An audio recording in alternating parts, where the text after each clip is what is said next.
Salut la compagnie, c'est Jules Melon et aujourd'hui dans Impro Ciné Critique on va parler d'un film récent puisque sorti au début de l'année en France, le fameux Pentagon Papers de Steven Spielberg qu'on ne présente plus et dont ce n'est même pas le dernier film puisqu'à l'affiche en ce moment vous trouvez Ready Player One. D'ailleurs, ce Pentagon Papers a été réalisé pendant la post-prod de Ready Player One puisque ce dernier film étant assez numérique. Il en a profité pour faire celui-là entre-temps qui est sorti avant, comble de l'ironie.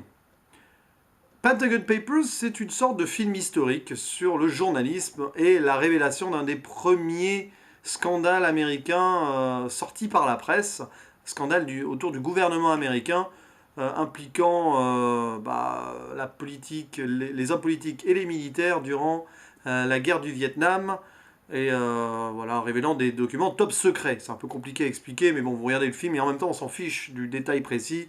C'est pas ça qui est important dans cette œuvre. Steven Spielberg aime bien s'entourer d'acteurs fétiches et plutôt, on va dire, bien cotés, pas tout le temps, mais souvent. Et ici, il retrouve Tom Hanks, qu'il a déjà dirigé au moins 3 fois auparavant, si ce n'est pas plus, je crois que c'est que 3 fois. Et pour la première fois, du moins visuellement, Meryl Streep, la multi-oscarisée, l'une des actrices d'Hollywood les plus connues, alors qu'avait fait en fait un rôle dans un Spielberg, une voix seulement, dans AI, intelligence artificielle. Mais sinon, c'est la première fois que physiquement elle apparaît dans un Spielberg. Le pitch est assez simple, donc j'en ai parlé, c'est autour de ces documents top secrets. Un beau jour, le Washington Post.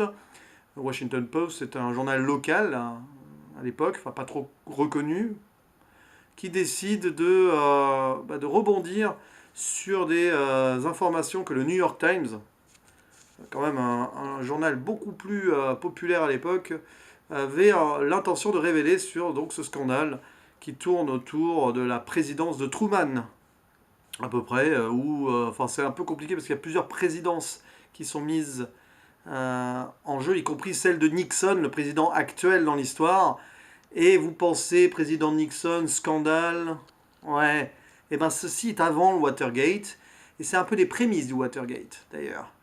Et vu comment le film se termine, on peut considérer, sans spoil, parce que ça ne spoil pas le dénouement, et puis même, enfin en même temps, si vous connaissez l'histoire, vous avez les spoils, mais le cheminement de l'histoire n'est pas spoilé par ça, mais à la fin, vous avez une scène qui prouve un peu que ce Pentagon Papers est une sorte de préquel d'un film sur le Watergate, Les Hommes du Président, évidemment, que vous connaissez sûrement avec Dustin Hoffman, avec Robert Redford, de Monsieur Pakula, le réalisateur.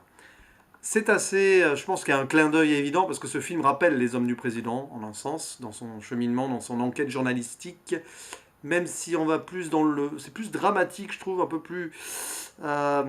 j'allais dire esthétique, mais aussi factice dans les faits. Même si tout est réel, il y a plus de drama, voilà, j'ai envie de dire. Alors que Les Hommes du Président, si vous l'avez vu, il est plus factuel, à fond dans le réalisme. Spielberg aime bien ce côté un peu, comment on appelle ça, fantasmagorique dans ses films, même si il a déjà fait des films ancrés dans la réalité absolue, et celui-ci est ancré dans la réalité. Il y a ce renforcement de certains plans de caméra et de certaines scènes plus intérieures, plus intimistes, c'est ça que je voulais dire, qui donnent du corps aux personnages et à leurs relations. Et c'est ce qu'on n'a pas, par exemple, dans Les Hommes du Président, qui s'attachent vraiment à l'enquête et aux faits. Voilà en quoi Pentagon Papers diffère donc de son grand frère et de son exemple, je pense. Et un film qui serait sorti, selon certains, un petit peu exprès disons dans la hâte, afin de dénoncer indirectement l'administration Trump. Parce que Pentagon Papers, ce scandale, c'est un petit peu la première fois que la presse américaine s'est imposée comme un véritable quatrième pouvoir et contre-pouvoir face à des scandales politiques. Et vu ce qui se passe en ce moment aux États-Unis autour des fake news de l'administration Trump et tout ce qui tourne autour, on ne va pas refaire l'actualité ici, il y a peut-être un clin d'œil et une volonté un petit peu citoyenne de la part de Spielberg de s'occuper de ce cas-là et de sortir ce film qu'il a voulu plutôt faire rapidement, avant peut-être que Trump ne soit plus là, d'une manière ou d'une autre. Que pense-je Que pensais-je? Qu'est-ce que je pense? C'est mieux, hein, on va essayer de parler un français tranquille pour éviter de faire des gaffes. Que pense-je? Ouais, bref, qu'est-ce que je pense de ce film? Merde, hein? Eh ben, il est bien. Voilà, alors c'est du Spielberg, c'est de la très bonne réalisation. Les acteurs sont bien, bien dans leur personnage. Donc il est bien fait, il n'y a rien à reprocher, tout est carré. Peut-être un peu trop old school, un peu trop académique, je trouve, quand même. Même si Spielberg brille dans son académisme, souvent, et c'est pas un réalisateur qui va se faire des grandes facéties non plus. Enfin, il a son style qui est devenu académique par défaut, parce que c'est probablement le réalisateur américain qui a le plus marqué son temps sur les 30 dernières années, comme Kubrick a pu le faire avant, bref. Mais l'histoire le veut aussi. Forcément que c'est académique, c'est une histoire vraie, c'est tout autour de la tension, de la décision de chaque personne, du courage ou non d'aller au bout. Euh, mais du coup, c'est pas mon style de film non plus. C'est sûr que c'est pas le genre de film que je vais regarder comme ça, pouf, par plaisir, même si je l'ai regardé ici par plaisir, mais aussi et surtout par curiosité, parce que c'est un Spielberg, il y a Tom Hanks dedans, beaucoup de gens en ont parlé, beaucoup de gens en ont dit du bien, c'est dans l'actu, j'avais envie de le voir, je regrette pas, mais c'est pas un film que je reverrai 1000 fois, je pense, et je pense pas que je le reverrai de sitôt en tout cas, je vais pas dire que je le reverrai jamais, j'en sais rien, mais j'irai pas d'emblée dessus. Voilà. Du coup, très sympa, très classique, mais c'est du bon Spielberg. C'est pas du tout l'un de ses meilleurs films, loin de là. Pas l'un des films les plus marquants. Alors après, si on se campe dans l'actu du moment, il est important ce film, très certainement. Mais est-ce qu'il le sera toujours dans 5 10 ans? Non, peut-être pas. Je pense qu'on l'oubliera. Enfin, on l'oubliera, on le classera quand même dans la seconde moitié de sa filmographie, pas de sa discographie. Remarquez, s'il veut faire un album, hein, il peut, hein, Spielberg, hein, qui se lâche. Hein. Même s'il vaut mieux qu'il laisse la musique à John Williams, qui est dans ce film. Bon, musique très classique aussi, c'est du John Williams, on reconnaît ça dès les premières notes. Bref, je pense pas que ce film figurera parmi les inoubliables de Spielberg. En même temps, il a tellement fait que... Voilà. Pentagon Papers, donc un film à voir quand même. Euh, que dire de plus? Si ce n'est, oui, des petites anecdotes. Donc, revenons-en à cette histoire de Watergate. Bon, c'est assez amusant parce que je vais y revenir sans développer.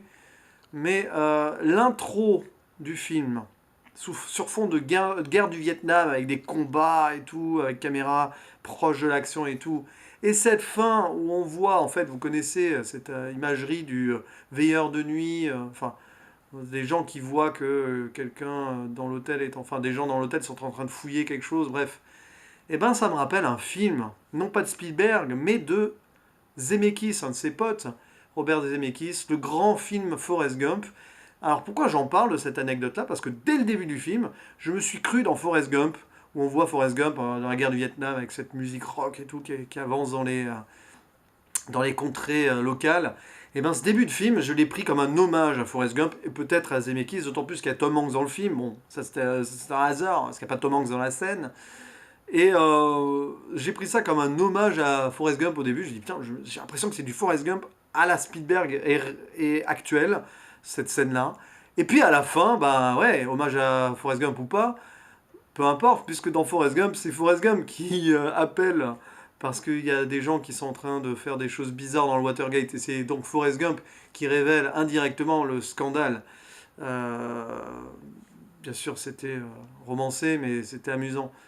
Et cette scène à la fin m'a fait donc penser aussi à Forrest Gump. Donc voilà, le début et la fin du film m'ont fait penser à Forrest Gump, même si... Et puis il y a Tom Hanks dedans, bon, voilà. C'était juste une anecdote comme ça que j'avais envie de sortir pour le fun. Après, on est là pour ça. C'est ça l'impro ciné-critique aussi. Des petites anecdotes. Et puis on aime ça. Ou pas. Mais peu importe. C'est moi qui décide. Ce sont mes vidéos. Na. Et voilà. Et sinon, tiens, dernière chose. Belle prestation, pardon, de Bob Odenkirk dans le rôle de celui qui a les informations secrètes et qui les donne aux journalistes. Et Bob Odenkirk, pour ceux qui connaissent, c'est Saul Goodman dans Breaking Bad ou dans Better Call Saul. C'est vraiment un acteur qui, à mon avis, a un bel avenir devant lui parce qu'il a explosé avec ces séries-là. Et dans ce film-là, il montre une autre facette de lui et c'est vraiment quelqu'un qui campe bien ses personnages. J'aime beaucoup. Voilà. Il y a Sarah Paulson aussi. qui joue l'épouse de Tom Hanks. Sarah Paulson, vous la connaissez peut-être dans American Horror Story, entre autres. Voilà, c'était juste la parenthèse. Oui, les séries, les acteurs de séries arrivent maintenant à aller dans le cinéma, parce que les séries sont très populaires. Et donc pourquoi pas. Voilà.